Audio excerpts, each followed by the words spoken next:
Tai gerą dieną susirinkę į gražią prasmingą dieną, gerą vakarą. Tai pirmiausia, norėčiau visus pasveikinti su Tarptautinė gido diena, nes čia sėdi daug gidų, sėdi ir žmonės, kurie dabar mokosi ir pavasarį bus gidais. Mūsų klausosi apie 30 turbūt gidų kursų dalyvių, iš jų 19 iš Zarasų, visi kiti iš Lietuvos. Džiugu, kad šiandien yra ir Tarptautinė gimtosios kalbos diena. Sveikinu ir kalbėkim lietuviškai, šiaulietiškai, kaip šiauliškai. Na ir prie viso to diena buvo su saule, vakaras žvarbus, šiandien pavasario šauktuvės. Tai savo buvimu bendru ir galbūt ir pavasarį stipriau pašauksim, nors užgavėnių dar nebuvo, bet vis tiek reikia pradėti šaukti.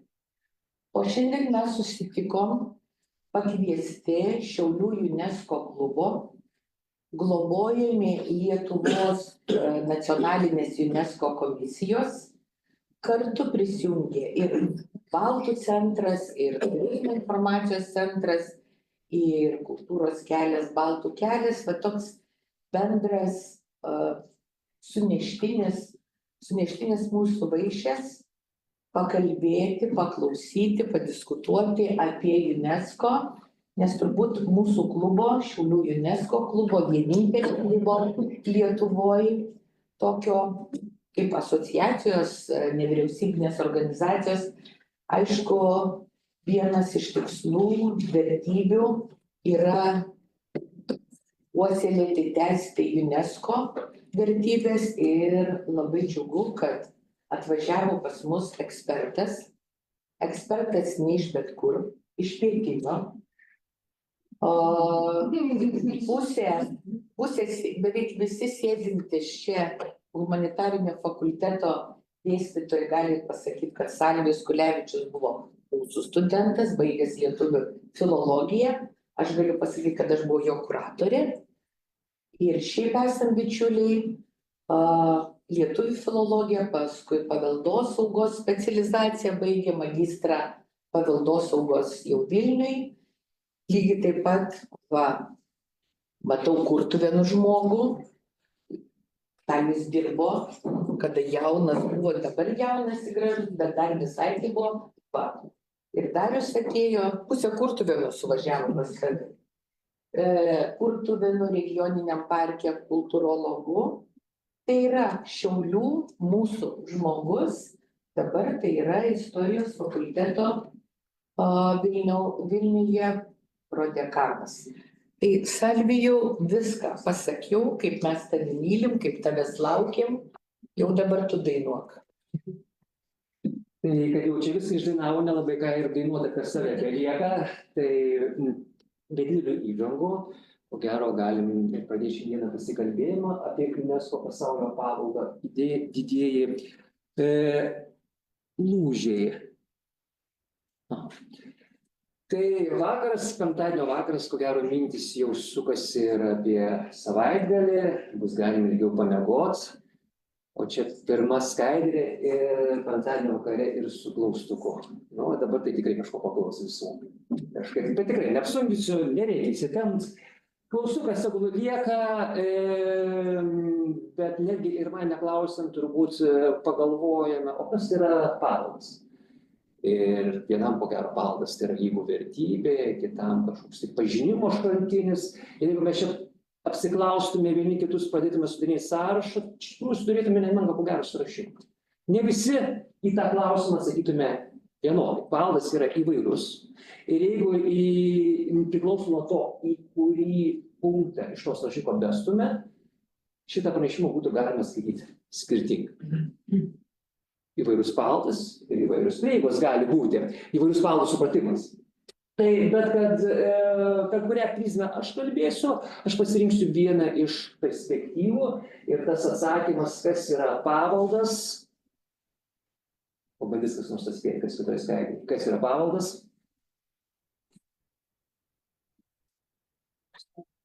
Paveldas yra prasmė.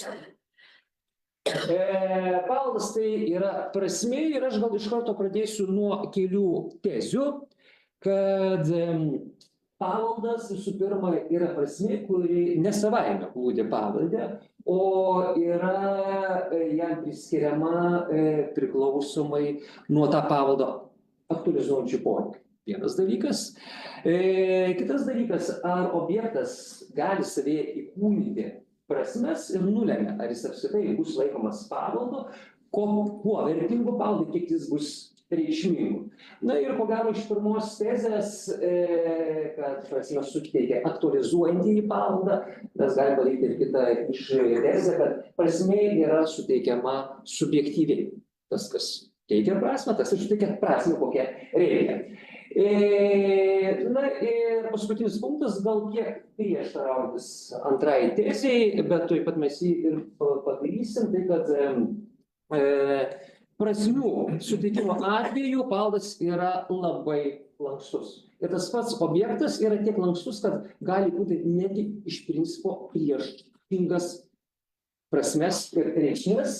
O kitas dalykas, paveldas yra tiek lankstus, kaip gali būti paveldas lankstus, jeigu mes kalbame apie kokį nors materialų paveldą. Jis yra, koks yra. Bet realybė yra tai, kad dažnai pirma eina prasmė ir kai kada būna, jeigu materialus paveldas neatitinka tos mūsų norimos prasmės, mes netgi tą materialų paveldą paimam ir perdirbam. Taigi, tai ką mes toliau kalbėsim? Kalbėsim apie paveldą per prasmės prizmę. Bet dabar reikia, tas sausas tezes kažkuo tai iliustruoti, kad taip daugiau ar mažiau taip yra, kaip aš čia bandžiau išdėti. Vaizdas žinomas. Ir jeigu dabar paklausčiau, kokia yra šito paveldo prasmė, atsakymų gali būti įvairių, vieni akcentus dėti į architektūrinę prasmę, į estetinę prasmę, kiti kalbėti per istorinę prizmę ir čia žiūrėdami šitą paveldą galvoti apie Vytautą Didįjį, apie Lietuvos valstybę ir mes sukursim tokį prasmių lauką kaip valstybingumo prasmes. Taip dabar yra. Bet grįžkim 50 metų atgal ir mes žinom, kur mes grįžtam 50 metų atgal. Ir 50 metų grįžus atgalios mes turime sovietmetį. Sovietmetyje Lietuvos valstybingumas tema yra tabu. Ne tik tai pati sąvoka, bet ir bet kokia artima sąvoka pasakyti yra problema. Geras pavyzdys yra, dar Stalinui tebesant gyvam, Lietuvoje pasirodė nedidelis albumėlis skirtas Trakų salos piliai.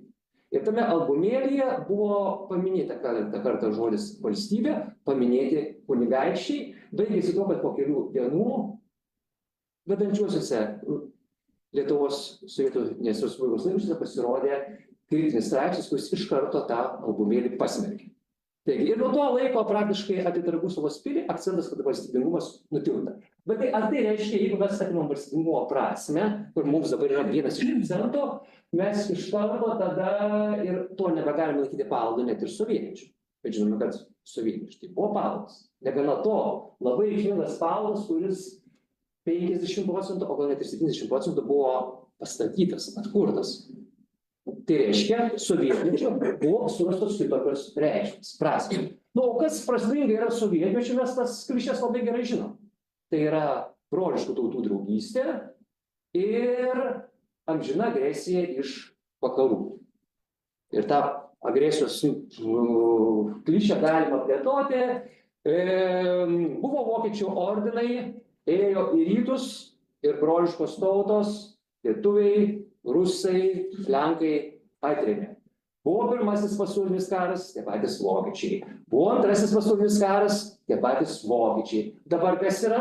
Dabar vokiečiai yra NATO, laukime, jie vėl užpuls, nes tai yra prigimtinis dalykas, būtinai, nes iš vakarų tik tai agresija gali būti. O mes jau tą taiką apginsim. Ir pasirodo, Trakų salos pilį galima visiškai pamatyti per šitą prizmę ir 1973 metais pasirodė oficialus dokumentas Lietuvos TSR kultūros paminklų sąrašas, kuris pasakė, kas yra paveldas, kas ne, ir Trakų salos pilį yra vienas trumpas tyrimas. Vienas svarbiausių Lietuvos gynybos centrų 14 amžiaus kovų su Kryžiuočių ordino vieta. Tai iš esmės prasmę galima tarpusavio skilį pamatyti kaip kovų su vokiečiais ordinu akcentą. Ir dar specialiai, sakau, na, Wikipedijai pasitikrinau, nėra akcento, kad čia būtų vykusios kažkokios didžiulės kovos. Na, bet reikia objektą prakišti, tai prakišti. Gerai, Biržų salos pilis. Biržų salos pilis taip pat papuolė į šitą sąrašą. Atsiprašau, Biržų pilis. Biržų pilis taip pat papuolė į šitą sąrašą ir akivaizdu, kad jinai sovietmečiu laikyta paveldą. Bet tai palaukit, su vokiečių ordinais čia kaip ir nieko bendro neturi.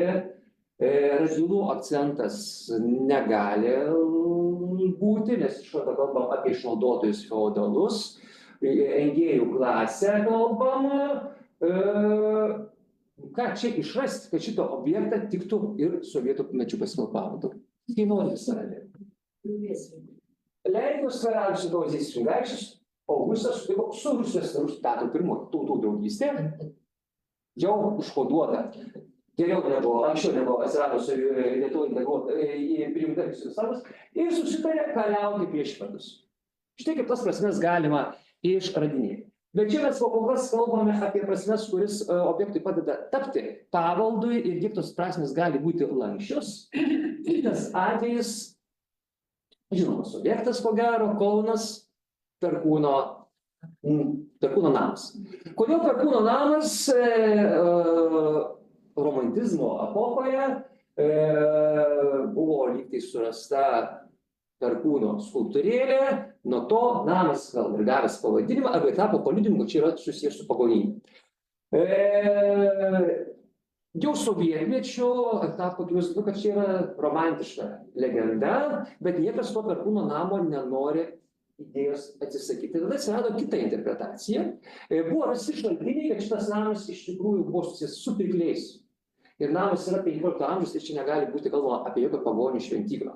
Tas bandyti interpretuoti romantizmo epochoje.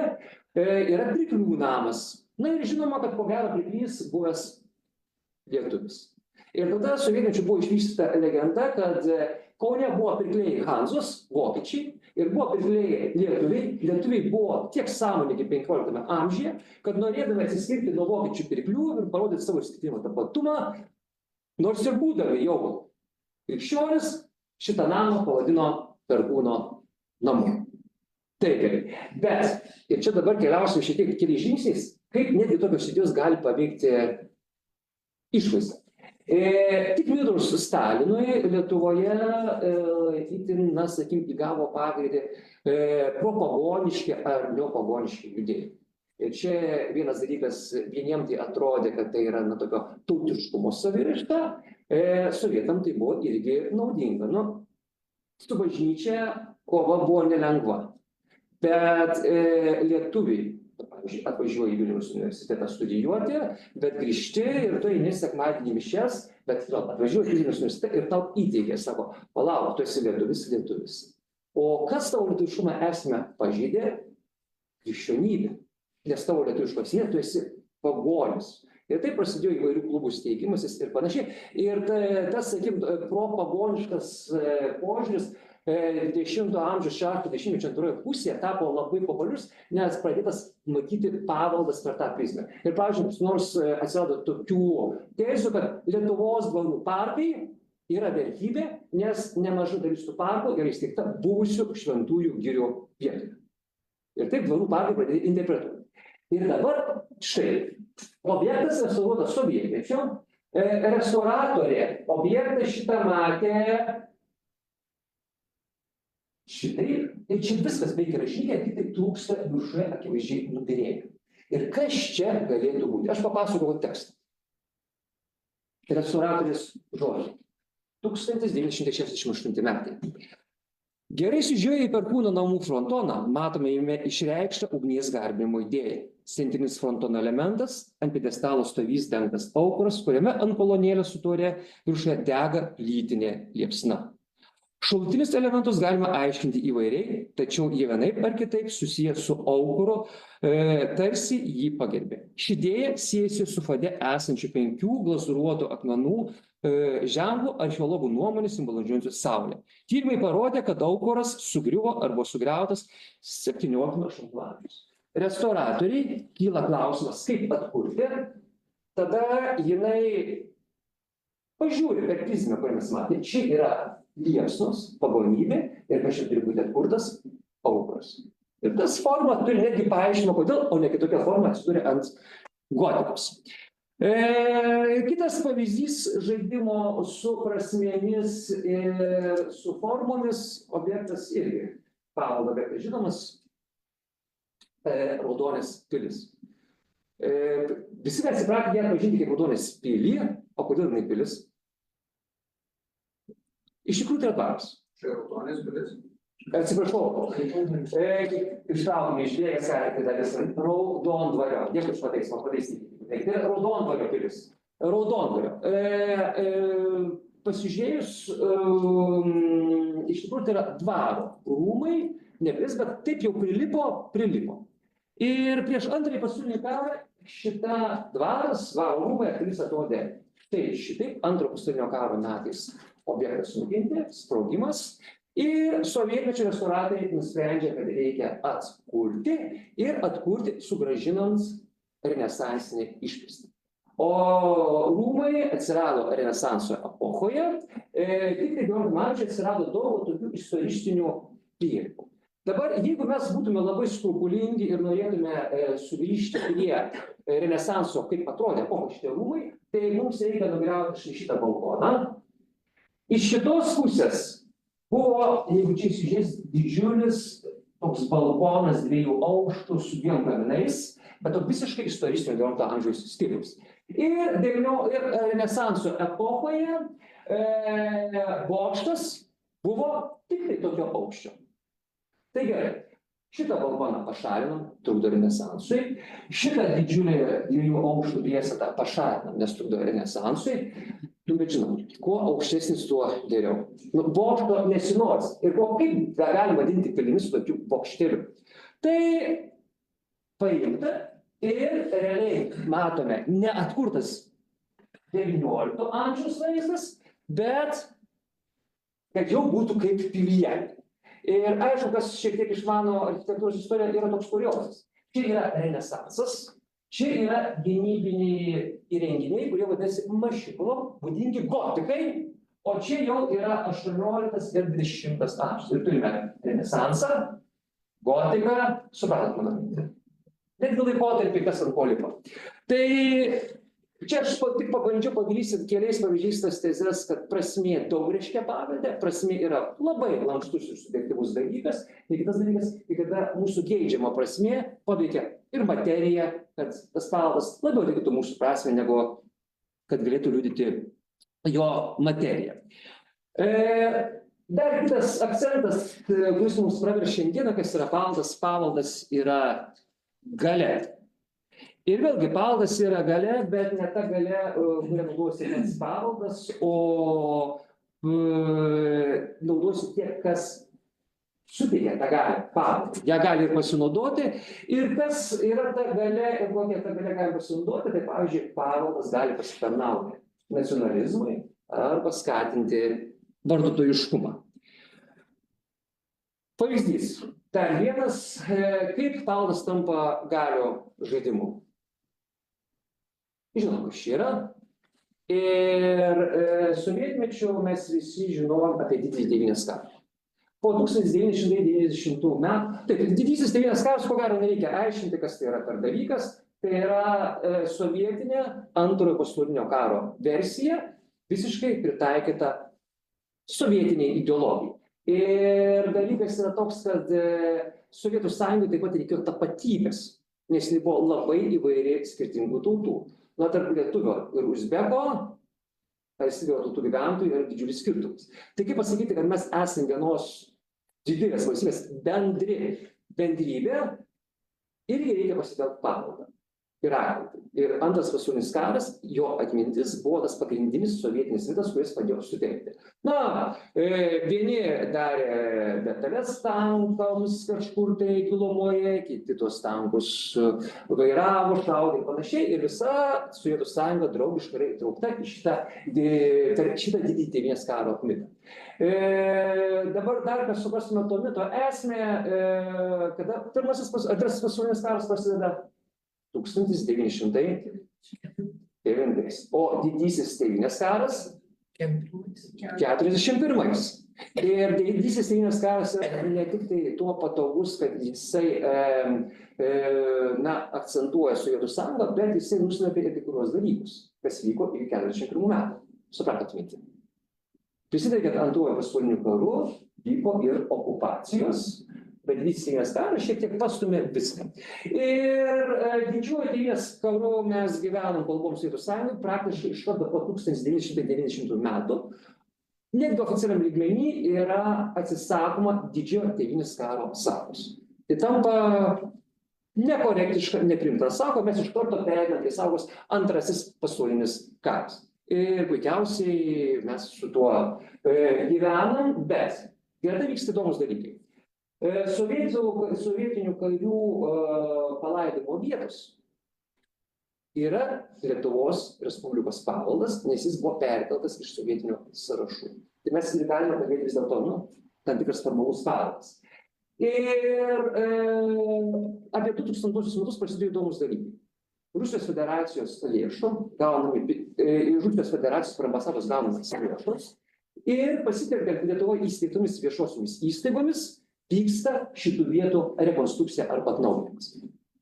Ir kaip mes esame įpratę, kai kalbame apie minkštąją galią iš mūsų kaimynų, tai mes dažniausiai kalbame apie žiniasklaidą, socialinius tinklus, televiziją ir panašiai, tai čia yra ta minkštoji galia, per kurią buvo galima veikti. Ir po šitų rekonstrukcijų kas pasidarydavo, buvo padidinami žuvusiųjų skaičiai. Tiesiog prikabinamas naujos lentos ir didinami skaičiai. Tai jau sovietmečiu buvo blogai suskaičiuota, žinomas. Tai ne, tai patys supranta kokią potekstę. Galų gale tos pačios viešai įstaigos, jos pavadinimus skaitė, tiesiog ten buvo viena vieša įstaiga, pradėjo didinti kapinių skaičių šitų. Ir sovietmečiu pasirodo jų buvo mažiau, negu atsirado po 2000 metų. Ir dalykas yra toks, kad labai įdomus taip. Didžiojo Tėvynės karo sąvokos vartoti nebegali. Ir užrašai čia nebeliko tokių, ir mes lyg tai džiaugiamės, kad, korektiškai buvo padaryta, pažiūrėti, kaip jie mūsų visus apgavo. Didžiojo Tėvynės karo kapinės tarybinės kariams užbuvusias 41-45 metais. Ir čia išvertus šitą užrašą į kitą kalbą, tai čia yra kalbama vis dėlto apie tą patį didįjį Tėvynės karą. Ir jeigu mes kalbame, kad iš pavelo galima mokintis, tai ko gero tai yra vadovėlis, kurių Lietuvoje šiandien yra labai daug, ir tie užrašai visur yra identiški. Ir mums šitas paveldas kalba ne apie Antrąjį pasaulinį karą, bet primena apie didįjį Tėvynės karo mitą. Taip. Gerai, ir paskutinis pavyzdys, kad mes galime perėti prie pagrindinės mūsų temos valdovų rūmų. Kokia jų prasmė yra? Jų prasmė yra netgi nusakyta įstatymiškai. 2000 metais buvo priimtas Lietuvos Respublikos, Lietuvos Didžiosios Kunigaikštystės valdovų rūmų atkūrimo kaip paskirties įstatymas. Ir tame įstatyme pakankamai aiškiai pasakyta, kad šitas objektas yra valstybingumo simbolis, tautinių vertybių ir tautinės ištikimybės stiprintojas. Gerai, objektas atkurtas, bet prasmę tokiam galim suteikti. Prieštaravot kas nors? Valstybingumo simbolis. Taip, pritarti. Kurios tautinės? Klausimas. Valstybingumo simbolis tautinių vertybių Lietuvos Respublikos. Lietuvos Respublikos įstatymas, ir čia iš esmės kalba eina apie Lietuvos tautą. Taip. Bet paradoksas yra toks. Gerai, jeigu tautos pateikia šalą, tai yra valstybingumas. Ir dabar klausimas taip. O kaip šitas objektas yra susijęs su Lietuvos valstybingumu? Mūsų valstybingumu yra susiję valdovai Mindaugas. Čia galbūt yra, palaukite, kur Mindaugo sostinė buvo? Niekas nežino. Aha, tai čia Mindaugo, ko gero, gali tik spėlionių būdų aptarpinti. Vytautas Didysis, kuris rezidavo Trakuose, galbūt vieną rūsį, Rusija yra autentiški, gerai atrastume. Tai gerai, tai ką mes čia pasisakėm? Iš tikrųjų, mes atkūrėm vaizdą, kuris buvo sukurtas tokio valdovo kaip Žygimantas Augustas ir Vazų giminės. Žygimantas Augustas ko nusipelnė Lietuvos valstybingumui? Tai jeigu mes žiūrim stereotipinį lietuviškų supratimu, Žygimantas Augustas yra, prasideda valstybės nuosmukis, dekadansas. Liublino unija, taškas. Žygimantas Augustas neturi nieko bendro. Kas yra Vazos Lietuvos valstybingumui? Iš vis kažkokie tai švedai. Tai ir dabar jis prasideda įdomus paradoksas. Formą atkūrėme tokią, kurią sukūrė valstybingumo, arba, kaip mes sakom, naikintojai, arba bent jau nieko neprisidėjo to valstybingumo, bet objektą vadinam valstybingumo. Paminklas, kurio išraiška yra visai kitokia. Gerai, bet dar turėtų būti ir materijos dalykai šiek tiek. Valdovų rūmai atkurti pagal Smuglevičiaus piešinius pakelti. Ir pagrindiniai įvažiavimo vartai. Problema yra tokia, kad čia akivaizdu yra kartušas. Ant to kartušo žiūrėti. Dalykas yra toks. Šituose rūmuose, kaip jie tokį išvaizdą rezidavo Žygimantas Augustas, Vazos. Tai jeigu mes kalbam Žygimantas Augustas ir Vazos, mes kalbam apie abiejų tautų respubliką. Tai čia galėtų būti herbas su lietuvišku vyčiu ir su čia kažkokia lenkiška raišta. Supratot, kas čia tai. Lygiai, šitas herbas yra visai netoli, jisai yra prie katedros sienos. Kitas dalykas, kad tai yra valdovo rūmai, valdovų nebūtinai turi būti valstybės herbas, kitas dalykas, valdovas yra valstybė ir yra Vazų giminės herbas. Ir iš tikrųjų, archeologai, tyrinėdami valdovų teritoriją, ką jie padaro, jie randa labai daug tokių, nuo langų nubyrėjusių, nuo kitur Vazų ženklų. O tai lyg tai liudimai liudytų, kad mes turėtume į tą kartušą įdėti kažkaip tokį ženklą. Bet jau mes jau dedam, tai vytis. Supratot, mėgti. Ir epocha liudytų vieną, bet mums reikia sudabartinti, kad atitiktų mūsų prasmes, nes jeigu mes sakom, čia yra valstybingumas ir doras lietuvis ateina prie tokių valstybingumo rūmų ir čia mato abiejų tautų respublikos, dabar mes tampam liberalesni, atviresni. Bet vis tiek, ne visada dar tas suveikia. Tai čia tų pasakojimų būtų galima ir daug daryti, bet čia tik tai kelios iliustracijos. Taigi,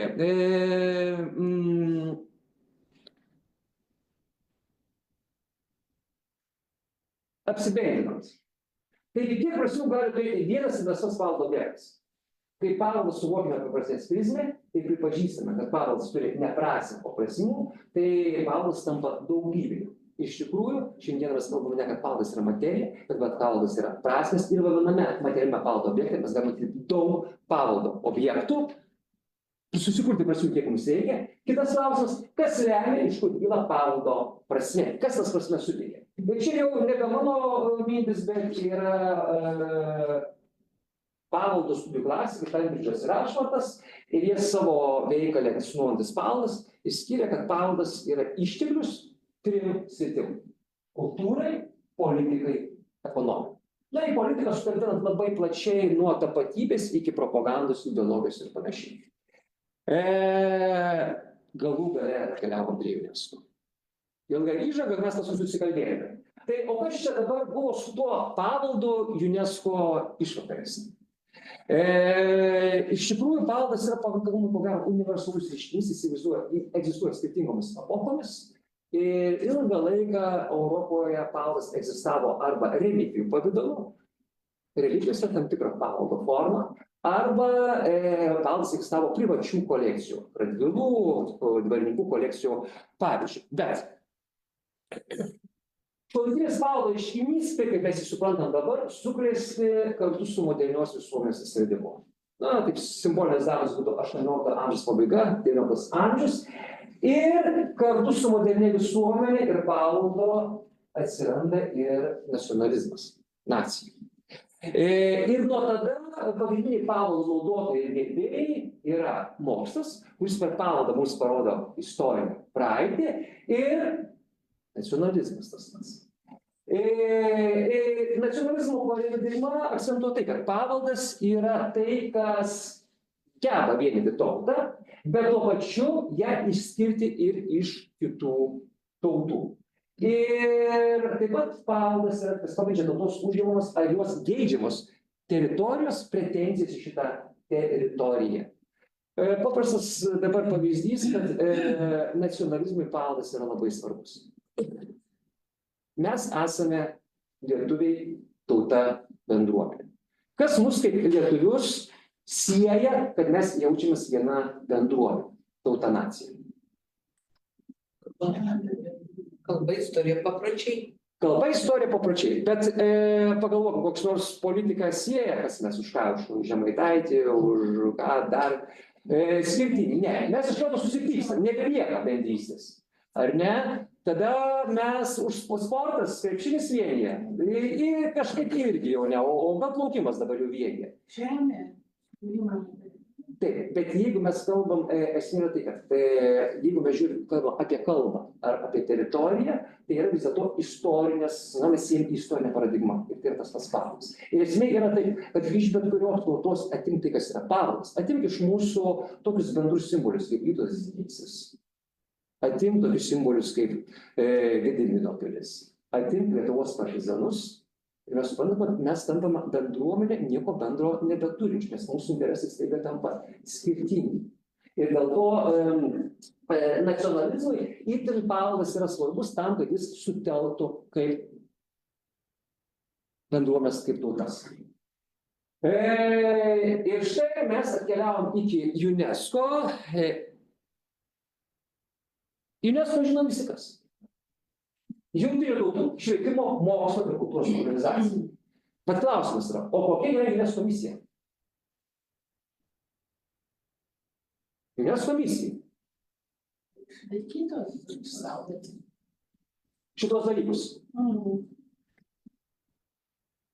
Aišku, mes galim žiūrėti labai elementariai. UNESCO, jos pavadinimas yra švietimas, mokslas ir kultūra. Tai sakyti, kad UNESCO pagrindinė misija ir pagrindinis tikslas yra švietimas, mokslas ir kultūra. Taip? Deja ne. Grįžkime prie UNESCO istorijos. Pirmieji žingsniai įvyksta 1942 metais.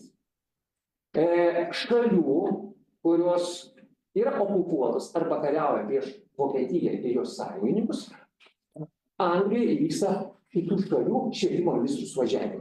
1942 metai. Ir švietimo ministrai išsikelia klausimą, kas čia yra nutikę, kad kyla vienas pasaulinis karas, kyla antras pasaulinis karas. Ir galbūt jau 40 metais, galbūt jau žiūrėtis į kažkokios tai perspektyvos, kad pasibaigs ir tas antrasis pasaulinis karas, bet tie ministrai uždavė klausimą, o tai mes prieisim ir iki trečio karo. Kur yra problema? Ir problema buvo vesta į tai, kad švietimas, mokslas ir kultūra yra paveikti nacionalizmu. Ir kad štai švietimas, mokslas ir kultūra, kol valdo šitas dėmuo, jisai ves prie karų. Ir 1945 metais UNESCO įsikūrė. Ir kad čia aš kažko tai per daug nesuinterpretavau, skaitome UNESCO konstituciją. O konstitucija yra tokias teisės. Mintis, apie kuris gimsta žmonių protuose, todėl būtent žmonių sąmonę privalu skiepyti to taikos gynimo idėjai. Taigi, UNESCO yra ta institucija, kuri bando patekti į mūsų protus ir jinai jau iškelia naują idėją.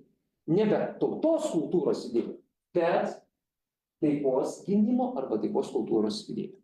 Kitas dalykas, UNESCO konstitucija yra pasakoma. Vien politiniais, ekonominiais ir vyriausybių susitarimais pagrįsta taika neįstengtų sutelkti pasaulio tautų vieningai, ilgai ir nuoširdžiai ją remti, tačiau taikos pamatas, ir norint, kad ji būtų išlaikyta, turi būti intelektualinis bei moralinis žmonijos solidarumas. O kas yra intelektualiniai dalykai? Švietimas, mokslas ir kultūra. Ir iš tikrųjų, jeigu mes kalbame apie UNESCO, tai UNESCO švietimas, mokslo ir kultūra yra ne pagrindiniai tikslai, o tik tai priemonės pasiekti pagrindinį tikslą į mūsų sąmonę įdiegti taikos kultūrą. Taip, tai matome, tai yra. Ir čia nėra unikalus tikslas. UNESCO yra kieno organizacija? Jungtinių tautų. Jungtinių tautų kokia misija yra? Taika. O UNESCO realizuoja šitą dalyką per tam tikras priemones. Tai galų galia priartėjom prie esmės. Ir dabar pažiūrėkim, kaip UNESCO sekėsi mūsų sąmonėse įdėti tą taikos kultūrą. Ir UNESCO štai atsiranda žingsniai. Jeigu paskaitėt paskaitos anotaciją, tai dėmesio, kad čia mes kalbam ne apie kažkokią tai nuoseklų dalyką, bet kalbam apie pakankamai reikšmingus lūžius.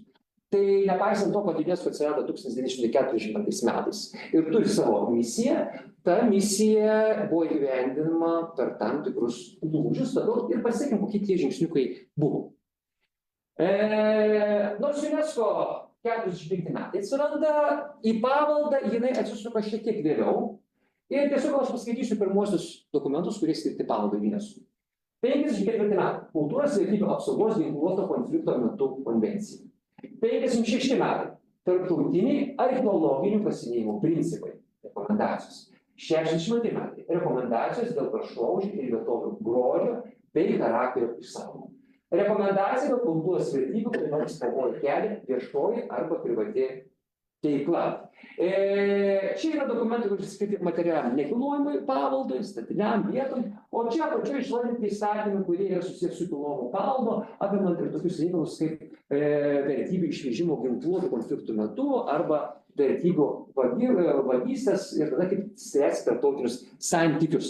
Ir jeigu mes čia apsibendrintume, netgi nepaskaitę turinio, bet jau iš pavadinimo galim padaryti tam tikrus apibendrinimus, kad pagrindinės tendencijos, kurios atsirado pirmosios, yra tokios.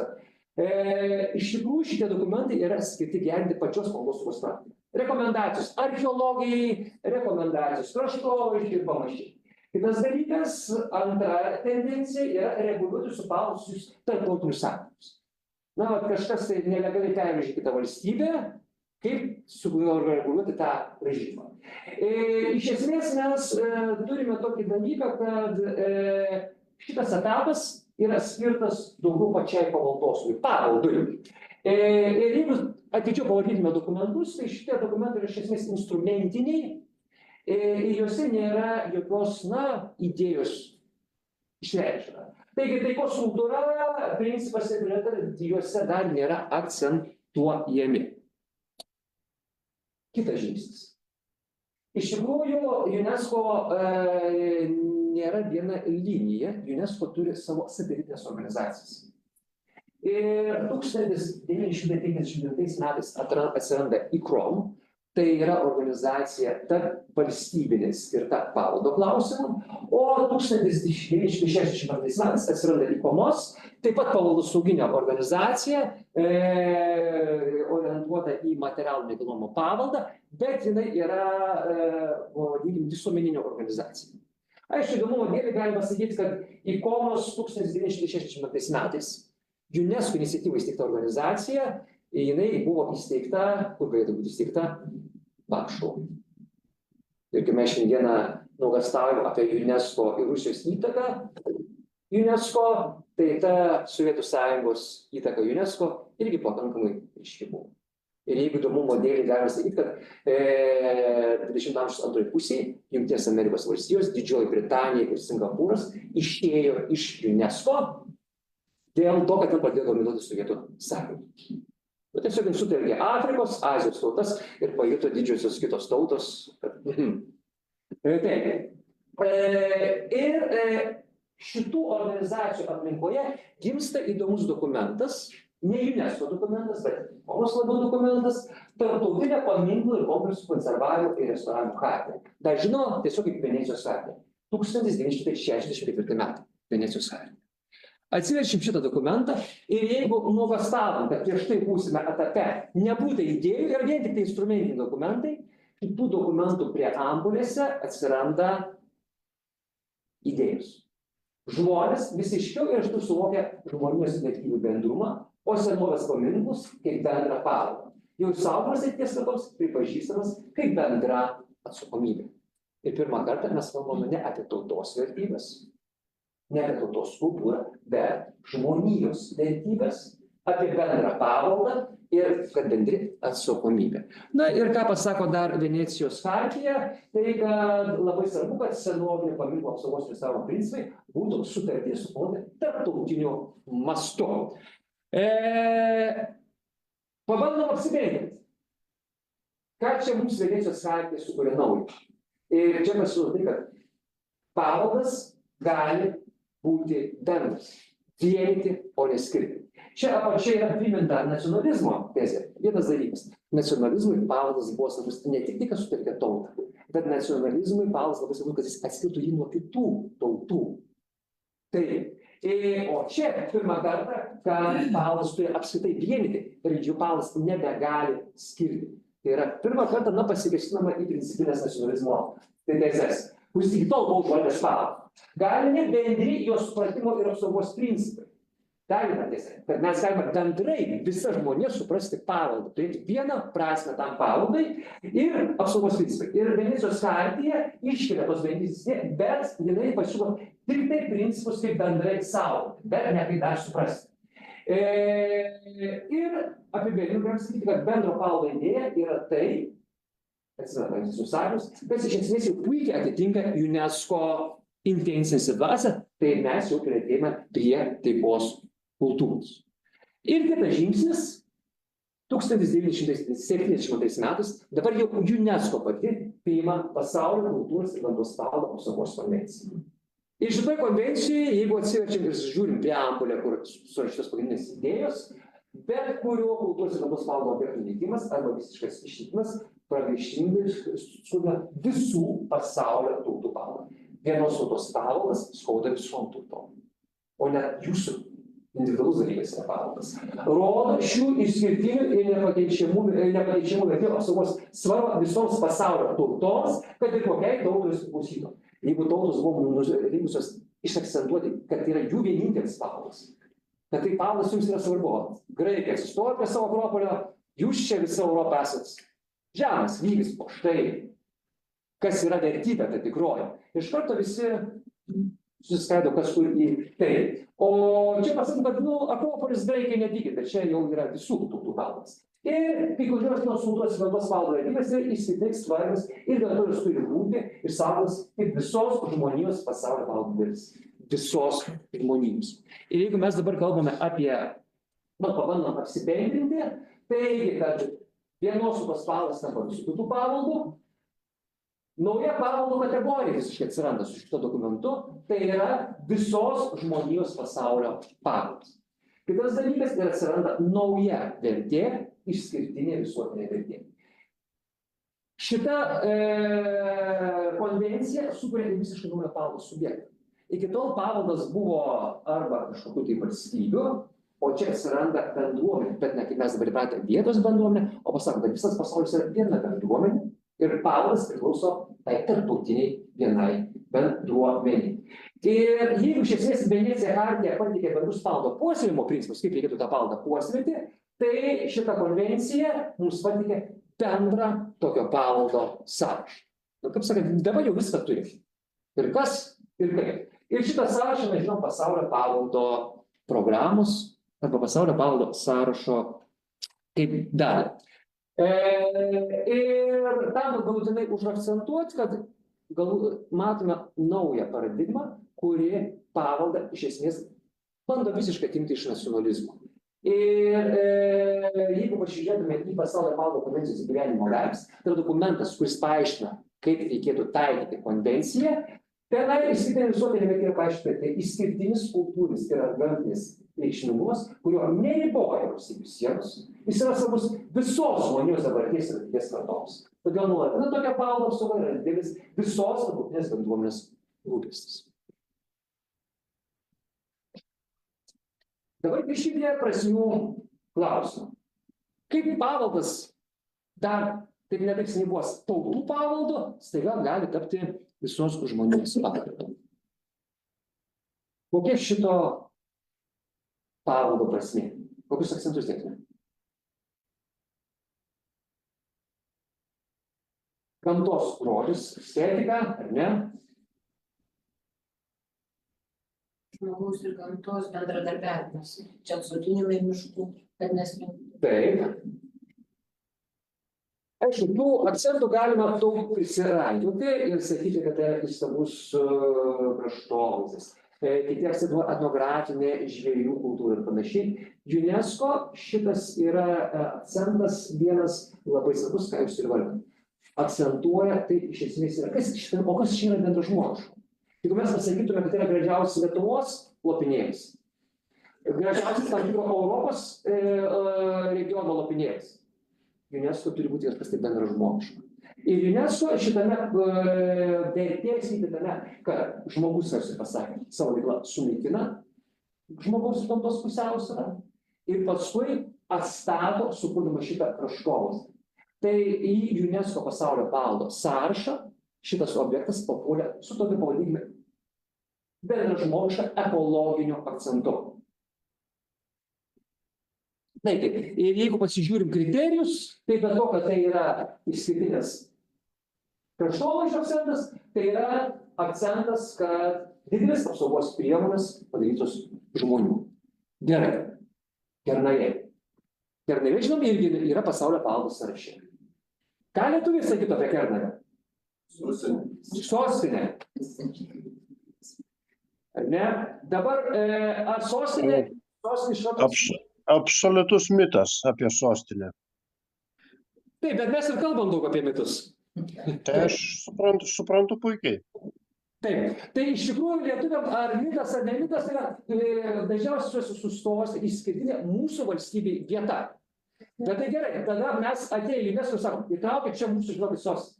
UNESCO sako, tai palaukit, jūs jau kalbat per ne globalios visuomenės prizmę. Akcentas yra šiek tiek kitokie. Dalykas yra toks. Šitą gyvenimą iliustruoja ne kaip Lietuvoje gyvena, o šitą gyvenimą iliustruoja viso Baltijos regiono gyvenimą tam tikrų laikų. Kartais yra ne, o regionalumas. Ir kitas labai svarbu akcentas. Kas yra Europa? Europa tai yra pagonybė, pagonybė keičia krikščionybę ir Europa yra tai, kas išauga iš pagonybės, ant pagonybės pamatų išauga krikščioniška valstybė. O kaip geriausia, kur tokį pavyzdį europinės civilizacijos gimimą parodyti Europai? Paskutinė pagoniška valstybė, ne? Lietuva. Ir akcentas šiek tiek UNESCO šitame objekte mato ne sostinės, ne Lietuvos valstybė, ne Lietuvos kunigaikščių, o sako. Čia yra paliudijimas, kaip kartu gali sugyventi pagonis ir krikščionis. Ir kad tai iš čia tokio pavyzdžio gimsta Europa. Ir štai kriterijai, vertybė, kuris yra išskirtinis liudijimas iš pagoniškų ir krikščioniškų laidojimo tradicijų. Simbiozė. Taigi, ir čia mes matome, kad iš tikrųjų tas pats paveldo objektas, žaidžiant prasmėmis, gali tarnauti ir vienam, ir kitam dalykui. Gerai. Tai padėjom antrą žingsnį.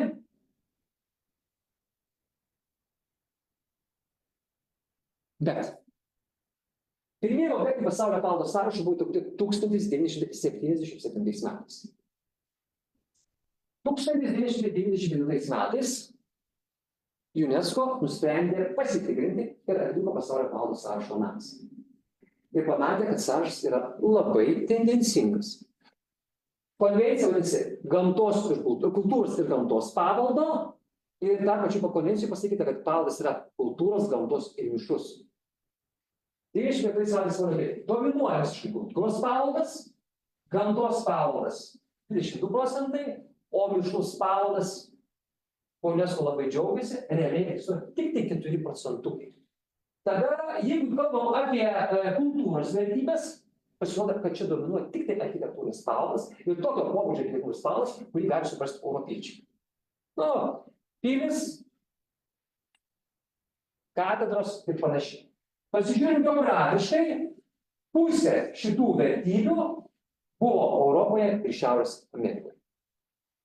Ir tas institucija, kuri deklaravo, kad mes norime būti bendražmogiški, staiga parodė tam tikras tendencingumą ir kad sąrašas yra iškreiptas. Taigi, tai tada grįžkim prie klausimų. Kai Venecijos chartai buvo pasiūlyta apie bendrą paveldą ir bendrus principus, kas iš tikrųjų ten buvo pasiūlyta.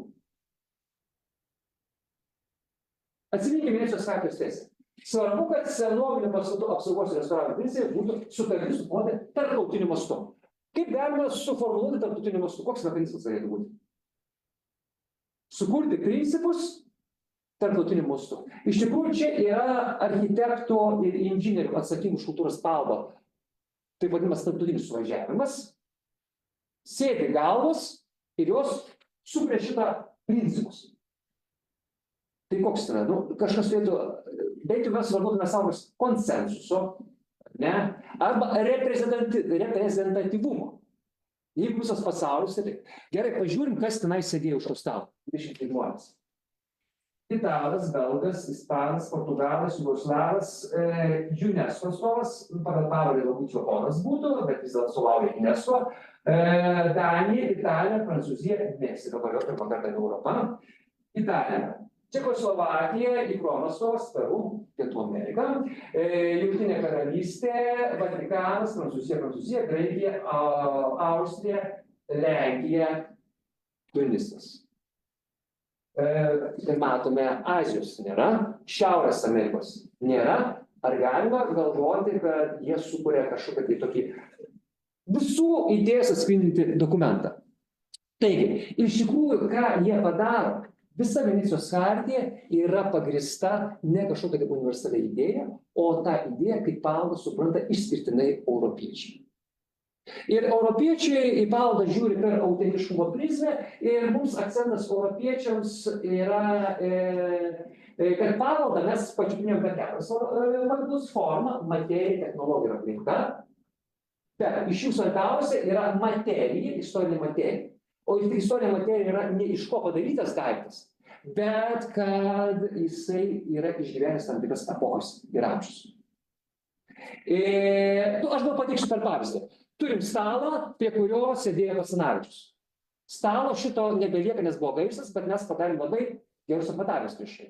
Ir padarėm labai tikslių matmenų stalą, koks buvo, padarėm iš tos pačios medžiagos ir galim panaudoti tas pačias technologijas, jeigu labai jau norim. Ir vėl pastatom pagal tuos kriterijus, formą, technologiją ir medžiagos tipą labai panašų stalą muziejų. Ar mes galime sakyti tada prie to stalo, prie jos sėdėjo Basanavičius? Tai supratot, tas yra ta istorinė materija, tai yra tas laiko pėdsakas. Jo niekaip neįmanoma atkurti, kitką gali. Ir dėl to paveldas yra negrįžtamas ir nebeatkuriamas. Taigi, ir šitą iš Venecijos chartijos pažodžiui perėmė ir pasaulio paveldo programa. Ir kai ekspertai važiuodavo po visą pasaulį, jie turėdavo testą. Testą, kurį čia pasakiau. Bet problemėlė yra tokia, kad atvažiuoju į Japoniją. Japonai savo pastatus puoselė ypatingų būdų. 19 amžiuje Europoje atsiranda šiuolaikinis stalo supratimas ir išrandamas eksijos restauravimas, konservavimas. Japonai 19 amžiuje suformuoja taip pat savo paveldo supratimą, tik jie neišranda restauravimo, konservavimo, o jie pasinaudoja nuo 7 amžiaus medinių pastatų atkūrimo tradiciją. Ir jie savo pastatus kas 20 metų perstato, bet forma pastato nesikeičia nuo pirminės formos. Ir Japonija, pavyzdžiui, išlikę pastatai, kurie nuo 7 amžiaus kas 20 metų perstatomi, nepakeitė formos. Unikumas. Ir tada atvažiuoja europiečių UNESCO pasaulio paveldo programos ekspertų, taip su dokumentais. 9 amžius, 7. Pasaulio nėra. Kada šitą medį pakeitėt? Užvakarą. Viskas. Ir Japonijos kultūros paveldas į pasaulio paveldo sąrašą nebuvo įtraukiamas iki 20 amžiaus 10-mečio. Dėl to, kad šitame UNESCO pasaulio paveldo programą dominuoja vien tik europietiškas požiūris. Taigi, ir kas įvyksta po tos revizijos? Susivokti ir pripažinti, kad iš esmės neįmanomas vienas bendras paveldo apibrėžimas ir viena bendra paveldo autentiškumo sąvoka ir standartizuoti paveldo puoselėjimo principai. Kitas dalykas, kad beveik 30 metų dėkta linija, kad taikos kultūra ir žmonijos solidarumas gali būti pasiekti per standartizaciją, o kartu ir niveliaciją, nes iš esmės nori pasaulio paveldo sąrašą, tai Japonai pagalvokit, kaip čia reikėtų atitikti kriterijus, o ne kad jūs toliau puoselėkit savitą paveldo sąvoką. Standartas. Venecijos chartijoj parašyta, kaip restauruoti. netitinka. Taigi, o tarptautinė pavaldos ir įmanoma surasti vieną universalų standartą, štai šitas 30 principas pripažinta nepasiteisino. Reikėjo kažko tai naujo. Ir tada ta bendro paveldo idėja, tai yra universalistinė idėja, kai siekama vienos bendros sampratos koncepcija ir labai keistai skamba. Universalios sampratos, bet visgi su eurocentrizmo aspektu. Ir tai yra dar vienas žingsnis. O kitas žingsnis, žengiamas 10 amžiaus. Ir UNESCO ir toliau kalba apie bendrą žmonijos paveldą. Jis neatsisako savo idėjos, nes negalima sakyti taikos kultūros idėjos, bet principai visiškai pasikeičia.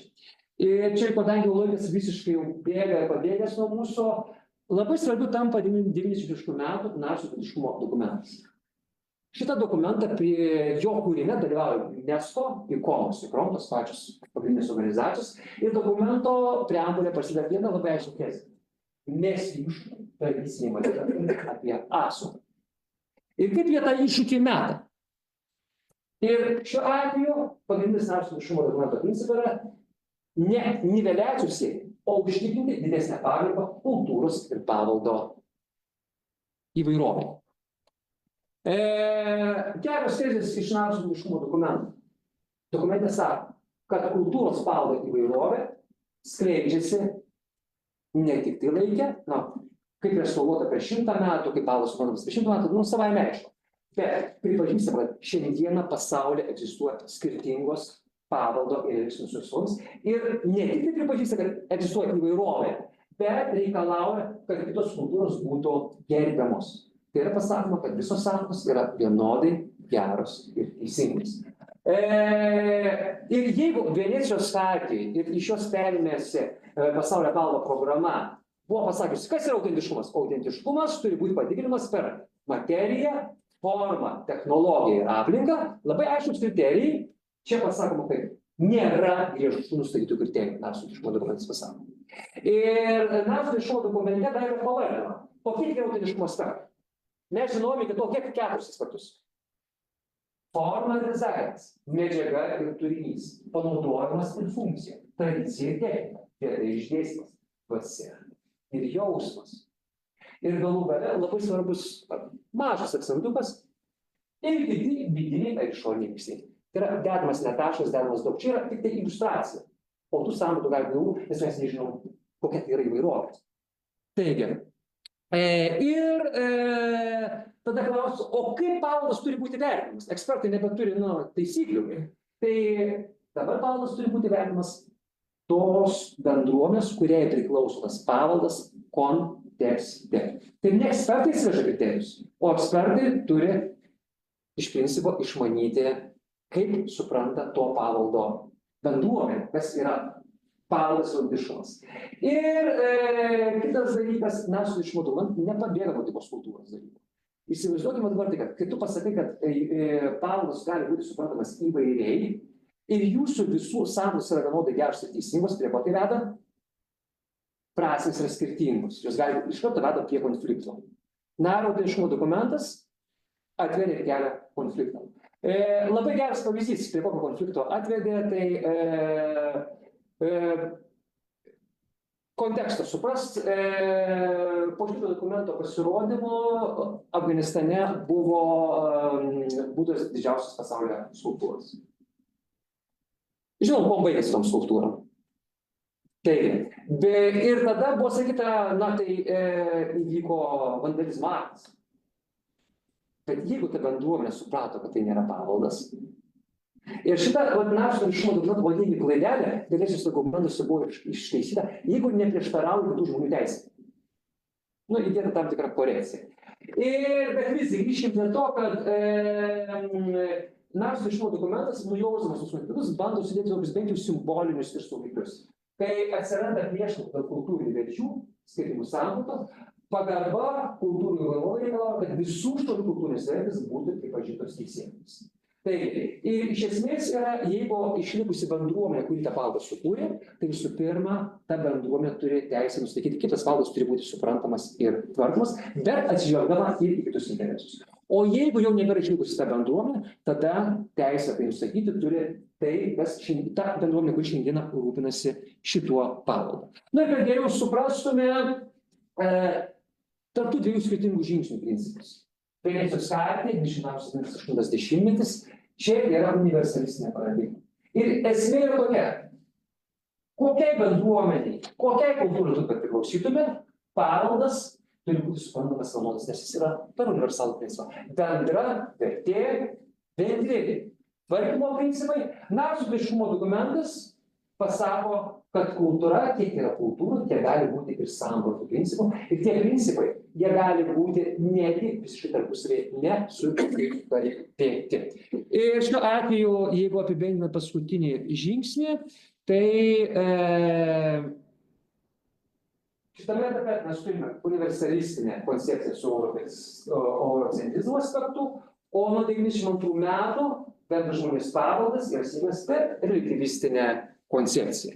Ir Narso teisiškumo dokumento principai buvo perimti ir į pasaulio paveldo programą. Ir jeigu palygintume gaires, kuris yra instrumentinis dokumentas, tai 77 metų gairės sako, kad vertybė turi būti autentiška forma, medžiaga, technologija, aplinka. Dabar yra sakyta, nėra gaištų universalių kriterijų nustatant autentiškumą. Regis tiek. Taip. Tai esmė, jeigu reikia dar moralo, tai atsivėrė 92 metais, 20-20 naujas kelias, nauja perspektyva, kuri bandė išspręsti iki tol buvusias problemas. Ir šiandieną mes turime visiškai relativistinę prieigą, bet klausimas išlieka labai įvairių probleminių klausimų. Ir kai vėl po šitų metų UNESCO atliko reviziją, pasirodė, kad to mišraus paveldo, kur buvo šitą žingsnį buvo padaryti, kad įspręsti tą netolygumą UNESCO, pasirodo, kad mišraus paveldo iš 4% liko 3%. Kai pradėta tai. Kitas dalykas, mes galime kelti tokius antropologinius klausimus.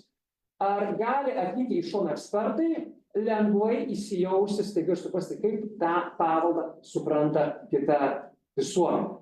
Ir galų gale yra keliami klausimai iš viso apie UNESCO pasaulio paveldo sąrašo prasmingumą.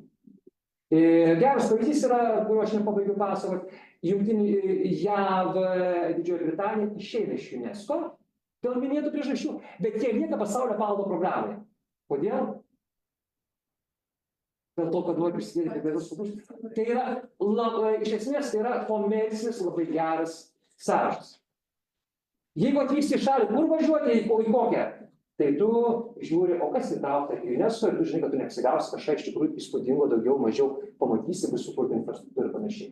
Iš tikrųjų, tautos veržosi, UNESCO mano, kad jinai kuria bendro paveldo idėją, o ko gero tautos atskirai varžosi įtraukti kuo daugiau objektų, nes tik tau kelia tautinį pasididžiavimą. Tai čia tų klausimų lieka daug, mes paliekam daug. Žiūrėkit, dabar toks klausimas yra, šiandien visą skaičiau. Reiškia, mūsų Kuršių nerija, yra jau UNESCO įtraukta ir nesaugo. Bet mes turim ne patys, ne lietuviai. Kita dalis yra Baltarusų, ne? Rusijos federacija. Ir dabar ten pasirodo, kad, reiškia, apribojimą, kad ir statyti ten kažko negalima, ten daugiau aukščio ir taip toliau. O jie nori dabar statyti. Ir įvyko kažkoks tai tarp jų ten ginčas. Ir jeigu jie statys, nepasižiūrėsi tai UNESCO atsisako šitos mūsų Kuršių nerijos visai bendrai. Nežiūrė, kad čia ne lietuviai daro. Ir bendrai išmeta mus iš tos.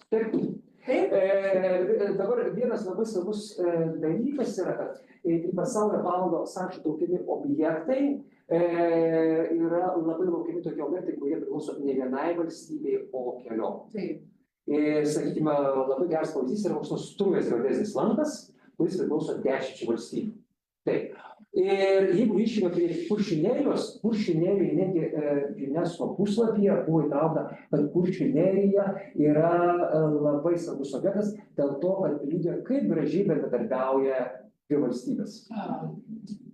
Taip, tai buvo toks akcentas. O iš tikrųjų objektai yra nedalinami pagal valstybės planų UNESCO supratimą. Ir tikrai, ta prasme, jeigu viena pusė per daug nukentės, ta prasme, viena pusė esančia, tai yra kalba apie visą. Taip. Ir nominacija teikiama bendrai valstybių, taip ir lieka viskas bendrai. Nu jo, tai reiškia, gali būti, kad mes jau neminėtumus. Ko gero nebepriklausys nes. Arba jeigu mes jau dabar pasakysim. Čia, aišku, yra labai dažnas dalykas, kad kai tik tai prasideda pažeidimai paveldo objekte, Vilniaus senamiestis, istorinis centras, kuršinėjai, iš karto įtraukiama tą portą, dėl tos besiginančiosios pusės, mūsų išgaus. Aišku, žurnalistai tuo džiaugiasi, labai gera aprašyma. Na, iš tiesų. Dar gal turit klausimų ar diskusijai? Čia Rerikas kiek čia įsivėlė tą visą reikalą UNESCO kuriant taiką per kultūrą, žmogiškumą, visi ties idėjas.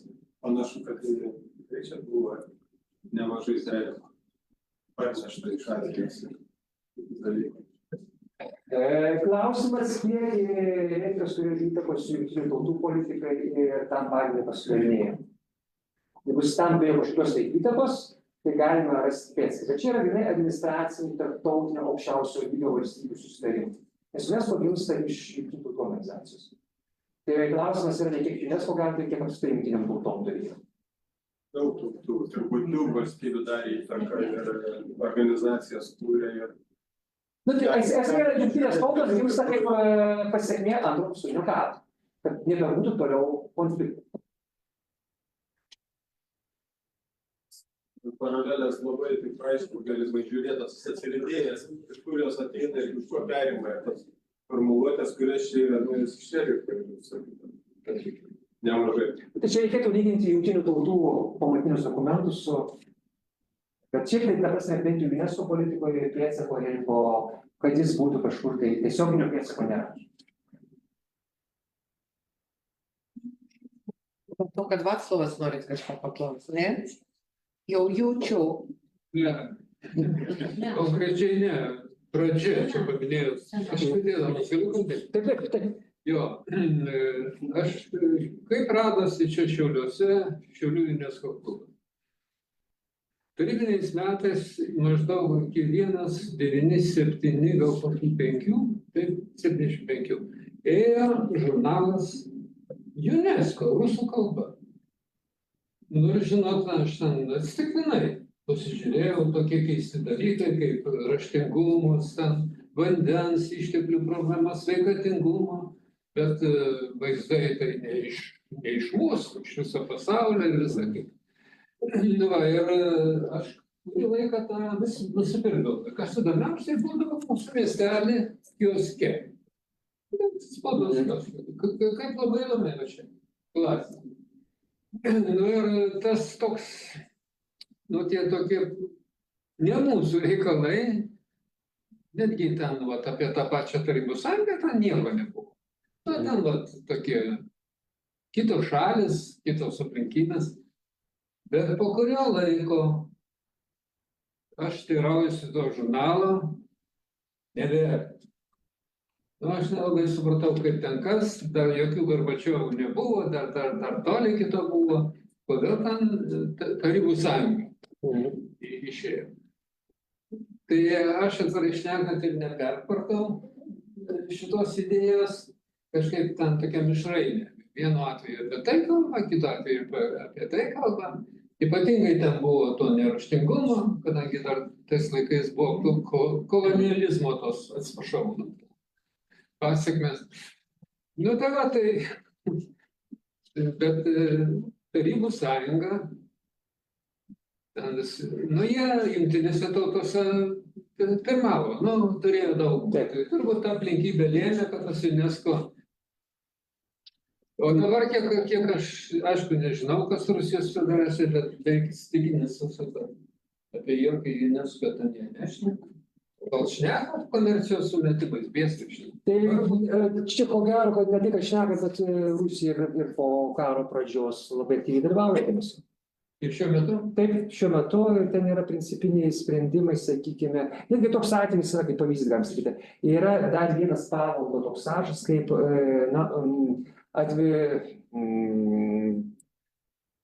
atminties sąrašas, pavadinkime taip. Ir iš tikrųjų į šitą sąrašą Lietuva, Latvija, Estija, Lenkija ir Ukraina bandė pateikti laiškus ant beržo, tokius rašytus kursyvine. Nepraėjo, užvetavo. Net ir tas, man atrodo, ir posėdis turėjo ne Kazanėje. Kitas dalykas taip yra, kad po karo pradžios Rusija turėjo, ta prasme, turėjo, ta prasme, ten vykdys. Taip. Ir čia tik tai, sakykim, kai kurių valstybių didelėm pastangom, tai tarp ir Lietuvos. O Pietryčių Azija. Nu, Kinija šio paveikslėlį parodėte, bet Kinija kaip reaguoja į šitą UNESCO kaip organizaciją? Tai UNESCO organizacija iš esmės yra tai, kad jeigu tu esi Jungtinių tautų narys, yra tiesus kelias į UNESCO. Ir praktiškai visos valstybės, kurios yra Jungtinių tautų organizacijų, yra ir UNESCO, tai galiu pasakyti statistiškai, dabar UNESCO yra apie 190 valstybių. Iš viso pasaulio yra apie 200 valstybių. Mes suprantam, kad didžiulis kiekis, diduma valstybių yra taip. Kinija yra panašiai. Bet yra toks dalykas kaip nario mokestis. Aš nežinau, kiek moka Lietuva. Kiek moka Lietuva? Nepasakysiu. Jo, nes čia paralelė, bet čia jau kita tema, per ilgai pasaulinė sveikatos organizacija. Jungtinės Amerikos valstijos prieš mėnesį ir išėjo. Tai mūsų Andriukaitis šiandien susėmė už galvos, kadangi viskas veikla stoja. Mes galim išeiti. Iš UNESCO. Išeiti visus. Tai motyvai kokie? Nu tai jeigu va šitaip nesutariam ir išvis išmetam mus. Kodėl mes savo turim, nu dabar dar neišmetė, bet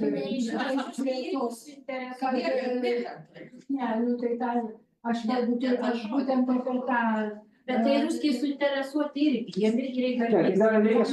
Iš didelės, jeigu mes savarankiškai savo pagalbą žiūrėtume. Tai UNESCO nieko neduoda, jūs pagalba. Tai vat už tai. Esmė yra tokia, kad UNESCO labai aiškiai yra pasakyta, kad pavaldu tam, kad UNESCO turi pasirūpinti pati valstybė.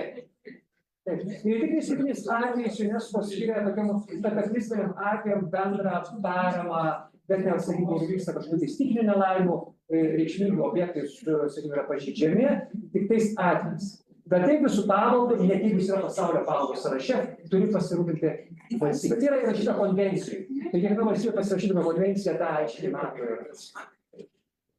Gal mums, iš turizmo srities ir šiaip, aš taip galvoju, viešoje erdvėje, mums turbūt labiausiai matosi UNESCO veikla, kada sužinom apie naujas įtrauktas vertybės. Materialias, nematerialias. Ar lygiai taip pat Lietuvos ta komisija? Šiaip visą laiką galvoju, jūsų darbas, jūsų funkcija, tas irgi selektuoti vertybės, dar ką nors, ką ta nacionalinė komisija, priežiūra, atranka, ar kas Lietuvos ta nacionalinė UNESCO komisija, ką jūs? Taip, tai iš esmės, tą klausimą reikėtų išskirti į dvi dalis. Jeigu kalbėti apie nominacijas į pasaulio paveldo sąrašą arba nematerialaus kultūros paveldo sąrašus, tai komisija su tuo tiesiogiai nėra susijusi. Nes esmė yra paraišką teikia valstybė, kur parengiamos kitos institucijos, bet jau UNESCO yra atskirai svarstoma. Tas dalykas, aišku, praeina ICOMOS, ICROM filtrus. Taip. O ką daro komisija, tai sprendžia įvairius, padeda, sakykime, suformuluoti, kur yra probleminiai klausimai. Pavyzdžiui, tas beržo tošių atvejas, tai bandoma ieškoti sprendimų. Per komisiją, galbūt Japonija trauktas, lygiai toks pat atvejis buvo ir Japonija buvo Sibire ir buvo rašę tokias tošas. Arba, sakykime, kokie reikia, posėdžiai, tai būna susitikimai ir su diplomatiniais korpusais, sakykime, pasišnekėti, kokias galima būtų teikti siūlymai, kas atitinka Lietuvos arba regioninius interesus. Iš esmės, tai šita institucija toks, kuris stengiasi atstovauti Lietuvos interesus, bet yra administracinis aparatas, o šalia to administracinio aparato prireikia ir to ekspertinio. Klausimai yra labai įvairūs. Švietimas, mokslo, kultūra, tai ekspertai bando tai ir patarti. O kas dar yra sąraše, kur gali irgi kokia byla ruošiama ar bylos? Esu girdėjus apie kūčių papročius to žiemos laikotarpio bylą ruošia. Ta prasme, kad viena iš tokių rimčiausių paskutinių pretendenčių yra būtent kūčių. Kurios ir, sakykime, unikalios, pavadinkime tai ko gero, bent jau bandoma taip patikti unikalios būsiai LDK erdvėje. Ir tai nėra vien tik tai Lietuvos paveldas, tai yra Lenkijos, Lietuvos, Ukrainos bendras paveldas. Nes jeigu kalbu, taip. O kas dar be kūčių? Ar ta realiausia? Ta realiausia, suprantu. Ar dar kas be kūčių? Tai kas yra trakų byla. Trakų? Materialu, kaip į pasaulio paveldo sąrašą, iš tikrųjų ir buvo patikta savo laiko byla, bet ten yra toks dalykas, jeigu jau kartą atmeta, tai atmeta. Tai paskutiniu momentu lietuviai išsitraukė tą bylą, turbūt pabijodami taip. Nes sudėtingai įrodyti, ko gero, kuo išskirtiniai, kai mes turime omenyje išskirtinę visuotinę vertę, o išskirtinė visuotinė vertė reiškia, kad objektas turi būti reikšmingas pasauliniu ar mažiausiai regioniniu mastu, tai tada mes suprantam, kad yra sudėtinga. Nes, pavyzdžiui, Vilnius, sakykime, byloje akcentas nėra, kad yra sostinė.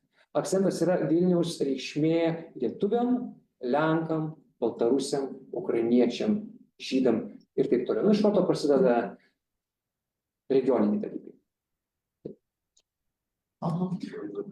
Noriu paklausti jūsų nuomonės kaip piliečių. Ar Lietuvos valstybė jau yra pasirengusi galimos agresijos atveju saugoti savo nacionalinį kultūros paveldą ir kokiamis formomis bei būdais tai būtų daroma? Tai dalykas yra toks, kad šitos klausimus yra labai aiškiai reglamentavusi UNESCO, yra išleista tam skirta konvencija.